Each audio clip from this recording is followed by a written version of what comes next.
How's it guys, this is Dayvy FPL and welcome back to another Fantasy Premier League video here on my channel. Now in this video we're going to be going over the top 5 budget enablers. These are the players that come in very cheap and help us fit in all those premium options, the likes of Salah, Sterling, Mane and sometimes even Kane. These players come in extremely cheap and help to free up some cash so that we can have our squads looking a lot better and hopefully a lot more profitable in terms of FPL points. Now with less than a month left till the dreaded game week 1 deadline where hopefully all our teams will be looking in top shape, I decided to make this video as in my experience as a FPL manager, a new signing has never come in very cheap. The main reason for this is that the FPL team generally is a little bit more optimistic in terms of performance of new signings. They generally think that if a club pays money for a certain player, they are pretty much going to perform. So that's why you never see a new signing coming in around the 4 million mark. There have been some occasional £4.5 million defenders, but these have generally been new signings for promoted teams as their defenses aren't proven. So I thought this was a fine video to make, and actually these budget enablers won't deteriorate. Maybe they'll get injured or something like that, but I don't think there's going to be any new budget enablers coming in unless you stretch your budget a little bit.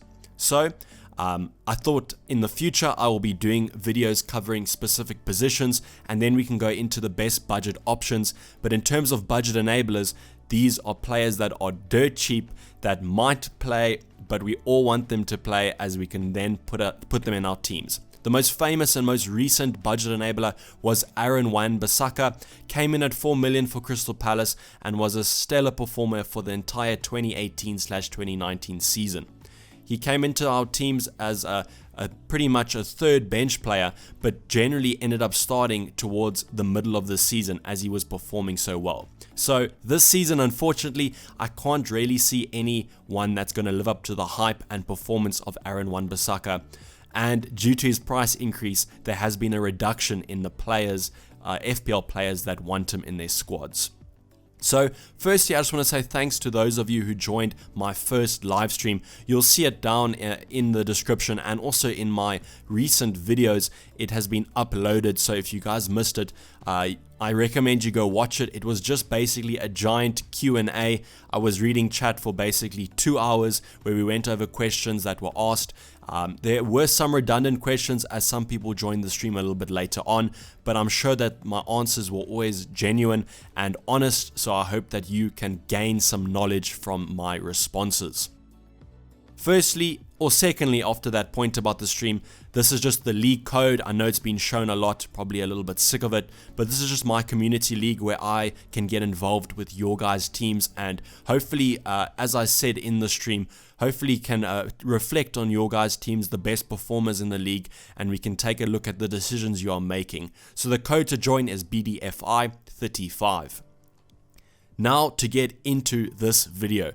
Firstly, I just want to go over some general points before we get into it, a little bit of some disclaimers. The first one is that preseason generally does not matter for these players and for other players in general. You're going to be seeing a lot of youth players, a lot of cheap players in FPL scoring and playing, but that's just generally because the managers are getting a feel for their squad, and usually the youth players just go back down to the under 21s or the reserve teams after the preseason. They simply are just getting some minutes under their belt, and because a lot of the big hitting players aren't back from their international breaks or their holidays, the youth players get a lot more minutes. So please don't go in and look at these youngsters and get them in your FPL teams.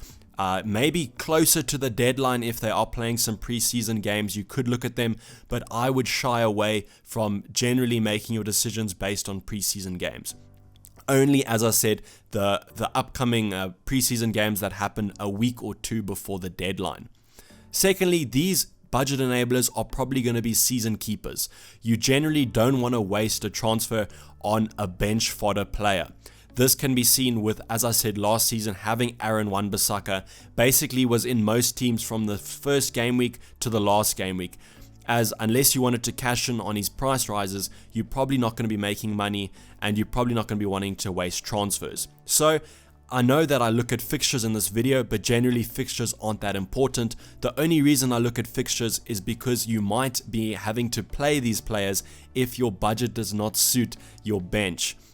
I'm saying this as I've seen some teams with Kane, Sterling and Salah in them, and then generally you're going to have a 4.5 playing midfielder or a £4 million defender. So I'm just including fixtures as you might need them in this video, but generally we don't really look at them. Then just because they are limited options does not mean they are bad options.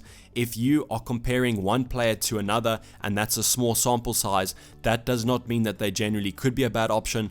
And I just wanted to get the point across, whereas if you have only 3 players to choose from, one player could actually perform well. So the first player we're going to get into is Martin Kelly, who is generally a fullback but can play centre back for Crystal Palace.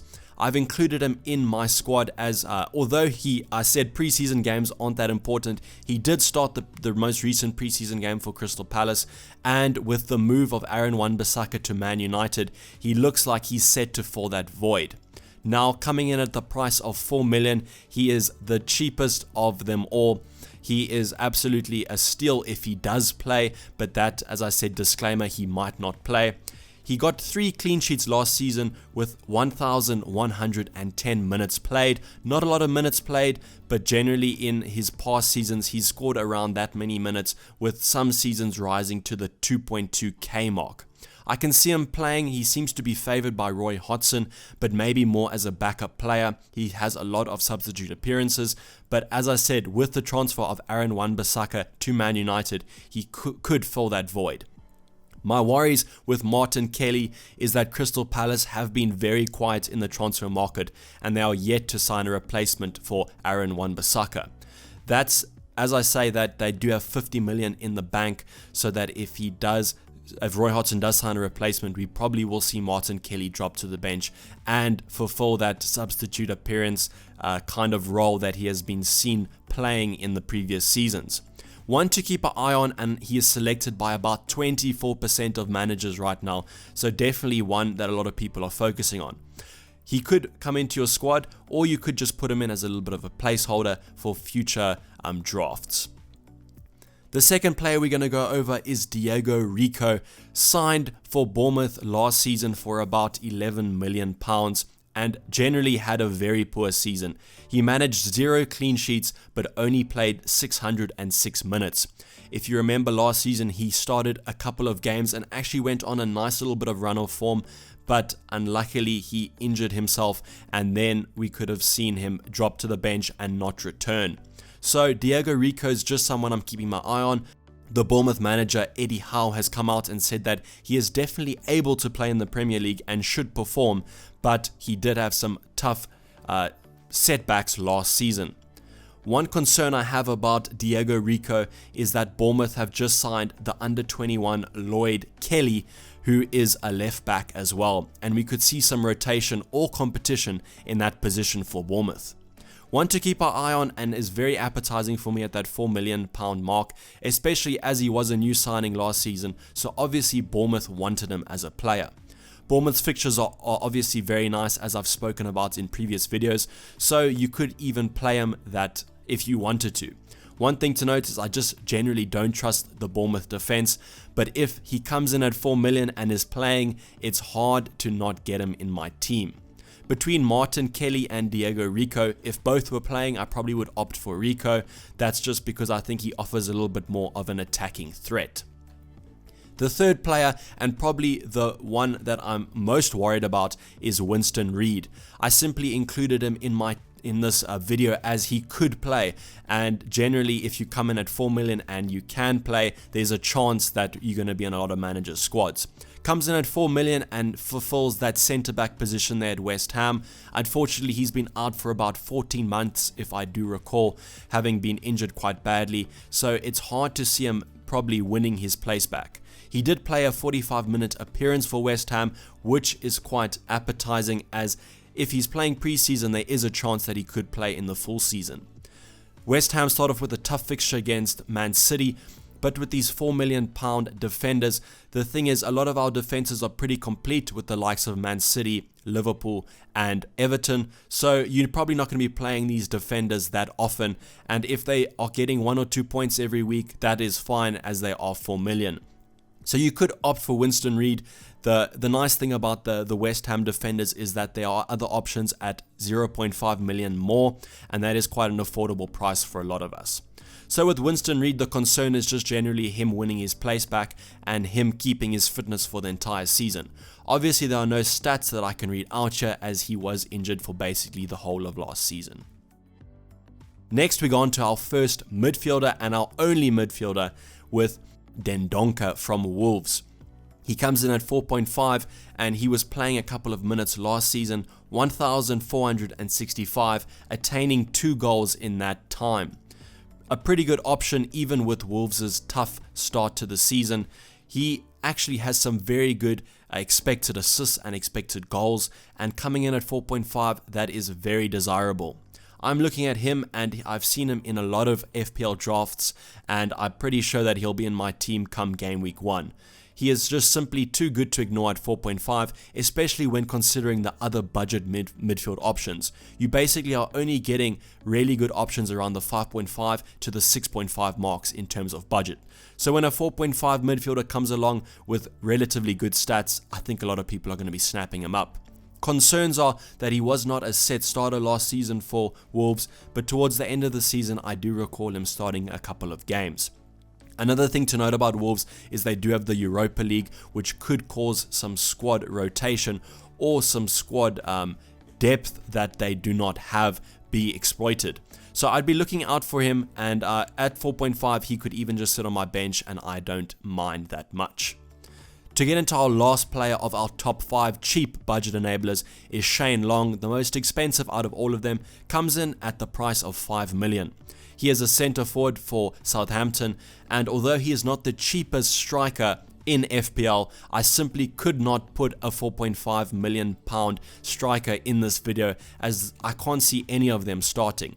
There is Nikita from Arsenal, who is rumoured to be given some minutes this season, but I will believe it when I see it. So Shane Long is the next best thing at 5 million, and he comes in from Southampton, having scored 5 goals last season, 2 assists, and having played 1,260 minutes. That is not bad for the amount of minutes he played, but although Southampton have just signed Che Adams, which is a concern for me, as if Shane Long was only getting 1,000 minutes last season without competition, and with Danny Ings injured so often, I highly doubt he'll be getting many minutes this season.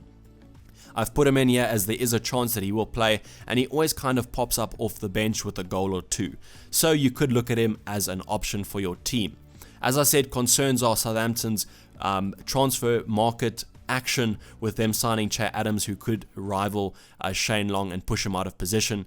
But my thinking is that if Danny Ings does become injured again, which he is likely to do this season, Shane Long will probably be the second or first in command, and we could see him snapping up some minutes there for Southampton.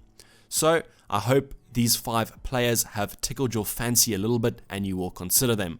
Lastly, I just want to go over some draft tips for you when you're making your teams and including these budget enablers.